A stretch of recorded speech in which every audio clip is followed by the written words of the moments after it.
виждам и прегръщам аз.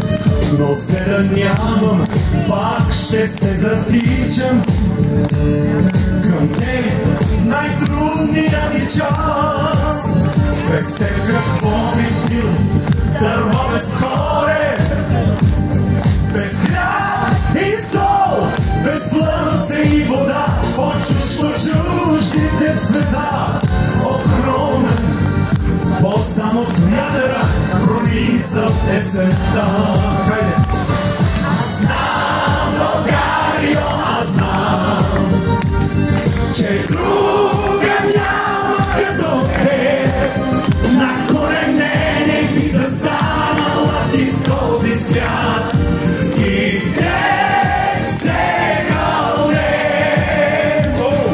Аз знам, Българио, аз знам, че друга няма като теб.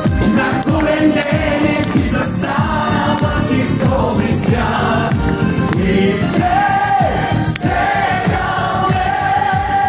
За теб, Българио, откъсвам цвете. За тебе истинска любов не може никой да отнеме.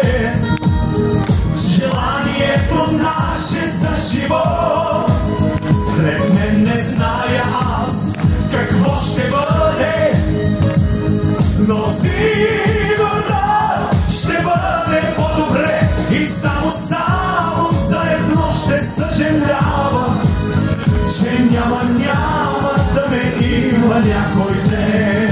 Хайде! Аз знам, Българио, аз знам, че друга няма като теб. Страшна работа. На колене не ти застанала ти в този свят. И в теб се кълнем.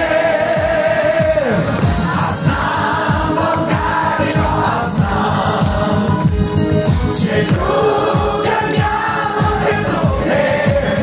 На колене не ти застанала ти в този свят. И в теб се кълнем.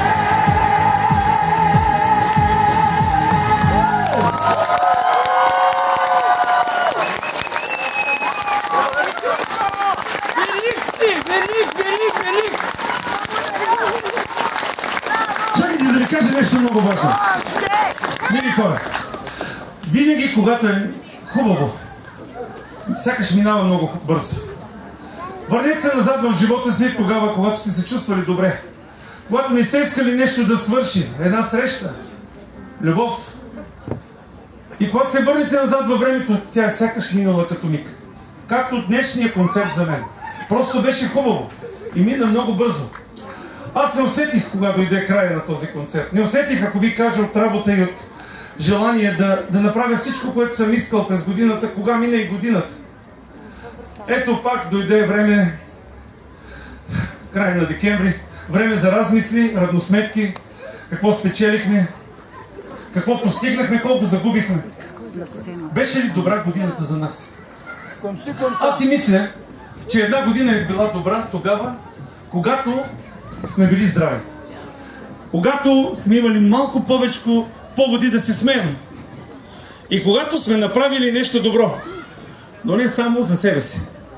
Убеден съм, че годината за вас е била добра. И се надявам, че следващата ще бъде още по-добра. Желая ви една неповторима Коледа. Такава, каквато е в моите